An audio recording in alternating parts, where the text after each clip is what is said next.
Hello guys, good evening everyone. This is Shifa ma'am, your English educator on Guidely.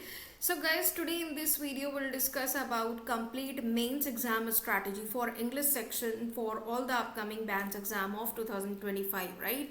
Be it any mains exam, be it IBPS Specialist Officer mains exam, be it IBPS PO mains exam, SBI PO mains exam, right? You are going to write NICL AO mains exam, whatever mains exam you are preparing for this 2025 calendar. So what should be your strategy for English section? Let us proceed with this. Right तो इसमें देखते हैं यहाँ पे पहले तो हम बात करेंगे कि कौन कौन से इंपॉर्टेंट टॉपिक्स पूछे जाते हैं. What are the important topics which we are being asked in our exams, be it prelims, be it mains, but here we are mainly focusing on mains exam, upcoming mains exam. So यहाँ पे कौन कौन सी चीज़ें आपसे पूछी जाती है? It's reading comprehension, para jumbles, error spotting, close test, single and double triple fillers, sentence rearrangement, match the column, ये सारे टॉपिक्स आपसे यहाँ पे पूछे जाते हैं. क्लियर? अब इसके बाद यहाँ पे अगर हम बात करें फिर टॉक और क्या टॉपिक्स हैं, वर्ड स्वैप हो गया, वर्ड यूजेज हो गया, फ्रेजल यूजेज हो गया, identify the correct sentence, vocabulary starter, sentence correction, ये क्वेश्चंस आपसे इन टॉपिक से पूछे जाते हैं. क्लियर? अब यहाँ पे टॉपिक वाइज वेटेज की हम बात करेंगे कि बैंक एग्जाम्स में हमारा टॉपिक वाइज क्या वेटेज होता है. तो यहाँ पे एवरेज नंबर ऑफ क्वेश्चंस जो एक्सपेक्टेड होते हैं बैंक के मेंस एग्जाम में ईच टॉपिक में, वो हम यहाँ पे एक ओवरऑल एक आपका कॉम्प्रिहेंसिव एनालिसिस लेकर आए हैं. रीडिंग कॉम्प्रिहेंशन मेंस में 12 to 16 क्वेश्चंस आते हैं आपके. ऑल राउंड आपके 2 रीडिंग कॉम्प्रिहेंशन मेंस में पूछे जाते हैं. पैरा जंबल के 4 to 5 क्वेश्चंस देखने को मिलते हैं. एरर स्पॉटिंग 4 to 5 क्वेश्चंस आते हैं, 4 to 5 मार्क्स का वेटेज होता है. मैच द कॉलम के 2 से 3 क्वेश्चंस होते हैं. क्लोज टेस्ट में 5 से 6 क्वेश्चंस, मिस स्पेल्ड वर्ड्स में 1 से 3 क्वेश्चंस, वर्ड यूजेज में 1 से 2 क्वेश्चंस, फ्रेज के यूजेज में 2 से 3 क्वेश्चंस, ये आपको देखने को मिलते हैं. फिलर्स में 2 से 4 क्वेश्चंस. फिलर्स में अलग अलग पैटर्न पे आता है, B it single fillers, B it double fillers, B it para fillers, also paragraph based fillers भी एग्जाम में मेन्स में देखने को मिलते हैं. Right? Identify the correct sentence, 0 to 2 question आते हैं, कभी आते हैं कभी नहीं आते हैं. सेंटेंस रीअरेंजमेंट 1 to 3 मार्क्स में आता है, क्वेश्चंस आते हैं मेंस में. वर्ड स्वैप 2 से 4 क्वेश्चंस आते हैं. वर्ड रिप्लेसमेंट के 0 to 2 क्वेश्चंस एंड कनेक्टर्स के भी 0 to 2 क्वेश्चंस देखने को मिलते हैं. अब बात करेंगे यहाँ पे कि इंपॉर्टेंस किस चीज की है, हमें मेंस में किन चीजों को ज्यादा टारगेट करना है भाई. तो यहाँ पे हाई स्कोरिंग सेक्शन है इंग्लिश आपका, अगर आप बहुत इसको अच्छी अप्रोच के साथ करेक्टली प्रिपेयर करते हो. अगला पॉइंट यहाँ पे कह रहा है, अगर आप ग्रामर में बहुत अच्छे हो, आपकी रीडिंग स्किल्स बहुत अच्छी है, तो फिर आप इजीली यहाँ पे लीड ले सकते हो इस बड़े ह्यूज कंपटीशन में. राइट? इसके साथ साथ आपका जो एक इंपॉर्टेंट चीज है जो क्रैक करने के लिए इंग्लिश सेक्शन को, ओवरऑल कट ऑफ जो है ज्यादातर बैंक एग्जाम्स में ओवरऑल कट ऑफ को क्रैक करना. राइट? तो अगर इंग्लिश सेक्शन में आप एक अच्छा होल्ड बनाते हो तो ये आपको ओवरऑल कट ऑफ को अच्छे से सिक्योर करने में हेल्प करेगा. अब हम बात करते हैं कुछ जनरल प्रिपरेशन टिप्स की. तो यहाँ पे सबसे पहले तो भाई अपने ग्रामर के फंडामेंटल्स को स्ट्रॉन्ग करना है. पार्ट्स ऑफ स्पीच पे ध्यान देना है. मेनली जो यूजेज आते हैं जैसे कि सब्जेक्ट वर्ब एग्रीमेंट हो गया, आपका कंडीशनल स्टेटमेंट्स हो गए, जीरो आर्टिकल और आपके आर्टिकल्स के जो एक्सेप्शनल केसेस होते हैं, एडजेक्टिव एडवर्ब का यूजेज कहाँ पे होता है, सब्जेक्ट वर्ब एग्रीमेंट वर्ब किस फॉर्म में यूज होता है, टेंस पे बेस्ड एरर्स आती हैं. तो ये सारी चीज़ों को फंडामेंटल स्ट्रॉन्ग करना है मेन्स के लिए, जो कि एरर स्पॉटिंग, फ्रेज रिप्लेसमेंट का पार्ट बनता है. अपनी रीडिंग स्पीड को इंप्रूव करना, कॉम्प्रिहेंशन स्किल्स को भी बूस्ट करना है. इसके लिए आप मेरी मॉर्निंग 7 AM में आपको एडिटोरियल की क्लास कराती हूँ गाइडली यूट्यूब चैनल पे, वो आप फॉलो करें. आपको अपनी वोकैबुलरी को डेवलप करना है डेली प्रैक्टिस के साथ, तो वोकैबुलरी भी आपकी वहीं पे कवर अप हो जाएगी. रीडिंग और कॉम्प्रिहेंशन प्लस वोकैब, ये तीनों चीजें आपकी कवर अप हो जाएंगी. मॉर्निंग 7 AM गाइडली यूट्यूब चैनल पे हम आपको एडिटोरियल की क्लासेस करा रहे हैं, तो वहां पे ये चीजें कवर अप आप कर लोगे. आप अपनी एक्यूरेसी पे ज्यादा फोकस करिए. भाई मैं आप लोगों से बहुत रिक्वेस्ट करती हूँ, बहुत बार पहले भी मैंने बोला है कि अगर आप चाहते हो एक्यूरेसी बनाना तो क्वेश्चंस को लिमिटेड अटेम्प्ट करो और उन लिमिटेड क्वेश्चंस पे ही अपनी होल्ड बनाइए. ठीक है? 100% श्योर रहो कि ये जो क्वेश्चन हम अटेम्प्ट कर रहे हैं ये बिल्कुल मेरा करेक्ट होगा. राइट? तो आपकी एक्यूरेसी जो है वो इंप्रूव करेगी. बहुत सारे स्टूडेंट्स की यही प्रॉब्लम होती है, they do grapple with this problem that ma'am we are not suppose to maintain good accuracy in English section. Right? Next is आपको गेस वर्क अवॉइड करना है, बिल्कुल गेस वर्क नहीं करना इंग्लिश सेक्शन में, ठीक है। ये आपको एक बड़ा डिप लेकर आ सकता है आपके इंग्लिश सेक्शनल के मार्क्स में, नेगेटिव मार्किंग में जाओगे। वेटेज आपको पता होना चाहिए ईच टॉपिक को, और सारे टॉपिक को प्रेफरेंस दो जैसा कि वेटेज है। जैसे कि आरसी सबसे ज्यादा आता है, क्लोज टेस्ट है आपका, सेंटेंस रीअरेंजमेंट, एरर स्पॉटिंग, तो इनका ज्यादा वेटेज होता है। तो इन टॉपिक्स को बहुत अच्छे से कमांड करिए, ठीक है। बल्क में क्वेश्चंस को प्रैक्टिस करिए, उसके बाद सेक्शनल मॉक जरूर दीजिए। प्रीवियस ईयर्स पेपर को यूज करिए जिससे कि आपको वेटेज पता चलेगा और क्वेश्चंस का लेवल पता चलेगा, राइट। इसके बाद अब बात करते हैं रीडिंग कॉम्प्रिहेंशन की क्या स्ट्रैटेजी होनी चाहिए, what should be our complete strategy for reading comprehension. तो इसके लिए एडिटोरियल्स को डेली रीड करिए, जो कि ऑलरेडी हम आपको मॉर्निंग 7 AM क्लास में करवा रहे हैं, वो आप कर सकते हो। आपको टोन पे फोकस करना है, थीम और इन्फरेंस पे फोकस करना है, जो कि ऑलरेडी हम मॉर्निंग क्लास में आपको बताते हैं। आपको सबसे पहले स्किम करना होता है पैराग्राफ, देन आपको डीप आंसर्स के लिए क्वेश्चंस को देखना होता है, अटेम्प्ट करना होता है। मॉक टेस्ट को आप प्रैक्टिस करिए जिससे कि अपनी एक्यूरेसी लेवल को आप कंफर्मिटी की तरफ ले जा सकते हो और बूस्ट कर सकते हो। इसके बाद हम बात करेंगे क्लोज टेस्ट और फिलर्स की स्ट्रैटेजी की। तो भाई क्लोज टेस्ट और फिलर्स में हमें ग्रामर और वोकैब दोनों को स्ट्रेंथन करना है, दोनों को बूस्ट करना है, अपनी कॉन्टेक्चुअल मीनिंग को देखना है, अपने रॉन्ग ऑप्शंस को जल्दी एलिमिनेट करने की टेक्निक को हमें अडॉप्ट करना है और इसको प्रैक्टिस करनी है।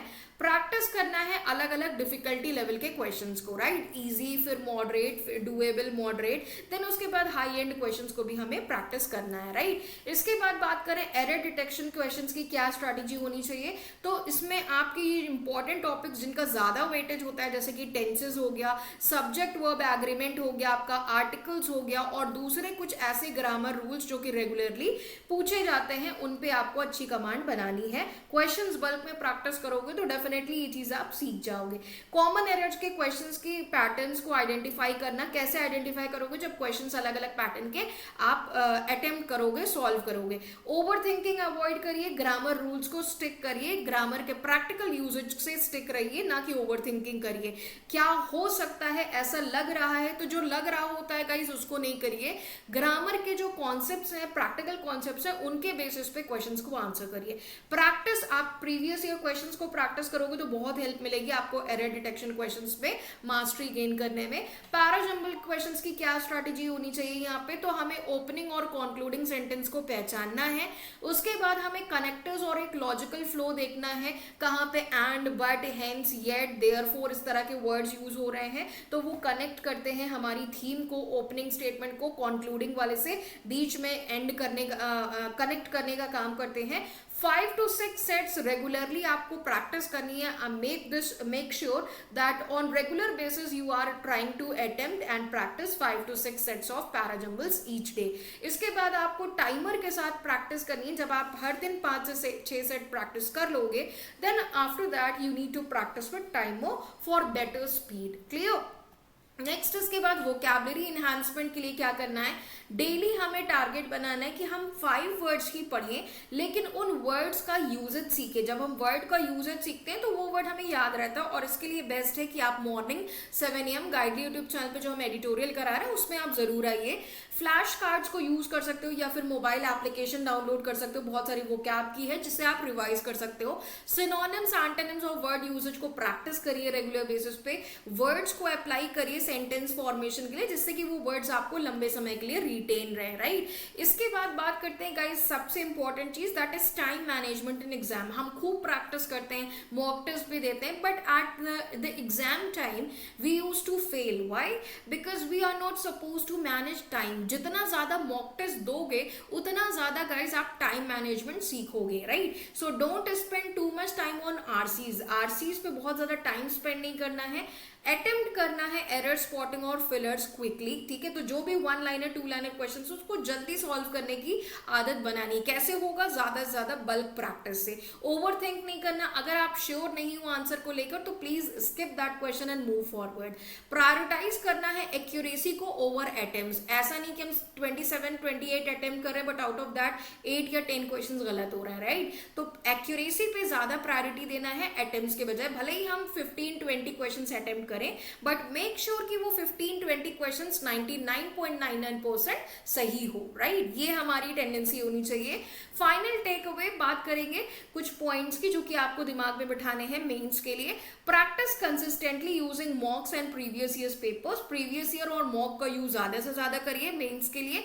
अपनी मिस्टेक्स को एनालाइज करिए और उनसे सीखिए कि क्या हम आगे कर सकते हैं, क्यों प्रॉब्लम आ रही है, where we are lagging behind, and try to boost those particular areas. Regular revision grammar rules का बहुत जरूरी है, वरना कि ग्रामर को अगर आप छोड़ दोगे तो बिल्कुल ग्रामर से आप क्या होते हो, बिल्कुल कहीं ना कहीं डिस्कार्ड हो जाते हो, राइट? ग्रामर को आप डिस्कार्ड करते हो तो कहीं ना कहीं बाद में जब आप सॉल्व करते हो आपको लगता है अरे यार ये तो कॉन्सेप्ट हमें पता ही नहीं था। तो रेगुलर रिविजन की जरूरत होती है। इसके साथ साथ गाइस हमारा गणेश चतुर्थी पे ऑफर चल रहा है बंडल पीडीएफ कोर्स में। 332 रुपीज में मिल रहा है अगर आप ये कोड अप्लाई करते हो तो। So you can avail this offer. As you all know that Guidely is already known for providing good quality reliable content as per the exam trend, right? Ganesh Chaturthi पे हमारा LIC EEO का prelims plus mains combo चल रहा है, mock plus PDF course at rather than 599 here you are getting at an offer price of 399। इसी के साथ साथ हमारा मॉक टेस्ट पे भी ऑफर वापस से आ गया है। It's bigger and better this time. Here you are getting 11 months of validity now with smart AI powered step by step solutions। rather than 199 you are getting it at an offer price of 175। तो इसको आप लोग ले सकते हो, ठीक है? तो इसी के साथ भाई यहाँ पे इसके साथ साथ you all can join my telegram group that is @English by Shifa ma'am, that if you are facing any kind of doubts and queries related to English section, be it any exam, whatever exam you are preparing about, English section is always there, right? So if you are facing any kind of hurdles and problems in English section, then you all are most welcome to join my telegram group @English by Shifa ma'am, right? And there in telegram group I used to share free session PDFs. Along with that you need to get the insights related to English sessions which I take on Guidely YouTube channel Monday to Saturday morning 7 AM editorial classes are going on, wherein I am focusing on editorial based reading comprehension along with vocabs, right? And other kind of miscellaneous questions from editorial itself. So it would be very much helpful for you all guys to hold a good grasp on comprehension skills. And along with that you all can also join my evening session sharp at 7:15 PM Monday to Saturday, wherein at present we are targeting for the approaching exams IBPS SBI PO mains and IBPS SBI clerk prelims 2025 exam, right? On alternate basis one day we are doing for PO mains, one day we are doing for clerk prelims, right? So in this way we are proceeding. So thank you everyone for watching this video, and please do share this video, and if you are new to the Guidely YouTube channel, please do subscribe the channel.